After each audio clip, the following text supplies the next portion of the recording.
Welcome in, everybody. Thank you so much for being here. Today we're back with some more Last Epoch content, continuing on with our Bladedancer rogue, good old Danket. So in the last live stream, we made it from level 28 up to 32. Things are getting a little harder now. They're progressing a little tougher, of course, as the levels go up.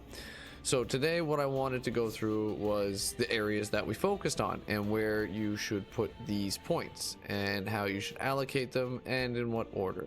Also, what skills you should be using. So let's jump into the game here so we have something to go off of and we have some parts of the game that are used, so we have some actual examples. So we'll jump right in here now, and then we'll also bring up a window courtesy of maxroll.gg so we can go into depth on some of these skills just a little bit more. So let's jump in now.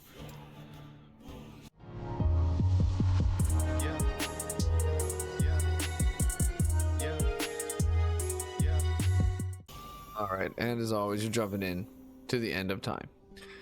So to start off, how I have my setup is we got shift, synchronized strike, the smoke bomb, decoy, umbral blades.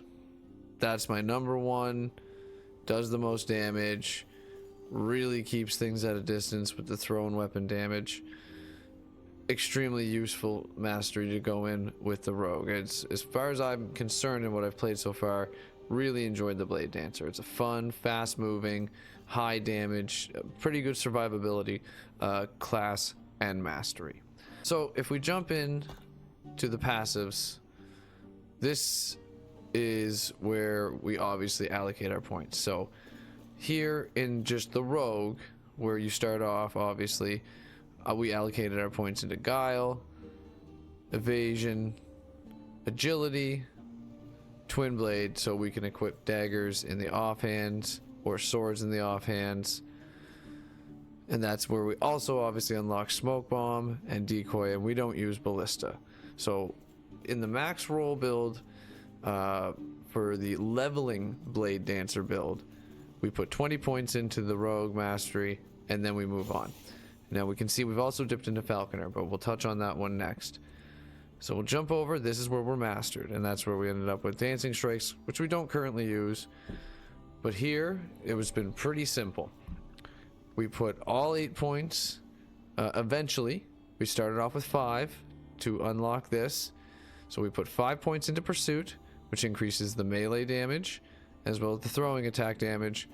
Then once we got the 5 points in and we move forward, we put in the points into once, and we put all 8 into there. As you can see, increases the melee physical damage, the throwing physical damage, and also the dodge rating if hit recently. Very useful. Then we come back, finish it off in pursuit. So once that happens, according to max roll, and as we can see,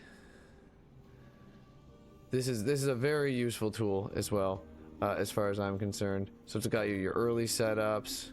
We got rid of puncture, and then this is where we're at currently. We don't have it in that exact order, but these are the skills we have in our hotbar. And as you can see, this has all the tooltips provided that we had just on the screen there. So again, this is no affiliation, just a tool that I believe is a very well built one with lots of information, great table of contents. You can jump through everything, and this is what I use, is this.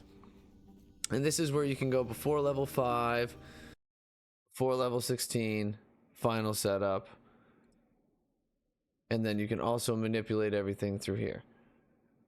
So as we progress through, you can see we're getting the points, and this is where we put the 5 into pursuit. Like I said, all 8 into once, back put the 3 into pursuit, and then these next 5, that's the raptor wings. So that's the one there that we said we get into the Falconer before we jump back in, and this is where we're at now. So as we can see, we're into Falconer. We got 4 points into raptor's wings. I believe we'll just put in 5, and then we jump up to wilderness scout, I do believe. Yes, and we will put 8 points into that. So that's the next one. Then we'll jump back into here and we'll continue forward. So we'll do a quick little display of our Bladedancer thus far. Go somewhere we need to. Imperial era. Okay.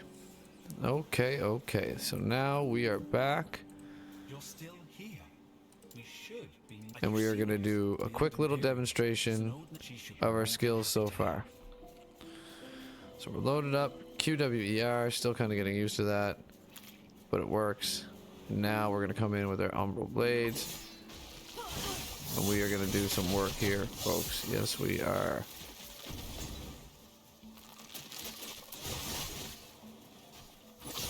So, as you can see, Might have to drop something. that many enemies, no problem. We'll zip over here now that we got full mana, because I did burn through it kind of quickly there. Drop our umbrals, no problem. They're fast, they're hard hitting, they're ranged. Decoy's beautiful, takes them out, finish them off with this. And then when you get the right points into shift, because now what we'll do is we'll jump into here and look at, we have 1 point we can put into here. So I do believe, so now what I'll do is I'll go check this out. We'll pop this back up for now. And we'll check out our final setup. Go here.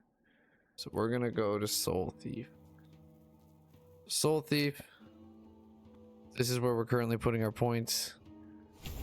Drop one into there. Increases the attack speed another 4% and gets more ward gain on hit on recall. So that's when you recall the blades back to you. So I had to do a little bit of housekeeping clearly. But we'll come back up here, do another quick demonstration. Deadly. There, and look at that, we hit level 33, so this is perfect. And that's the synchronized strikes. And there you go. So right now at this level in this area, there's very little that they can throw at you that you can't handle. So these are my tips and tricks for the Bladedancer Rogue. Please give a like and subscribe if you enjoyed, if you found it useful. Leave any information or anything else in the comments that you wish to say. Always open to some constructive feedback. So thanks again for stopping by, and we're going to level up together on lives, and we'll do a couple more videos like this. So thanks again for stopping by. Have a great one.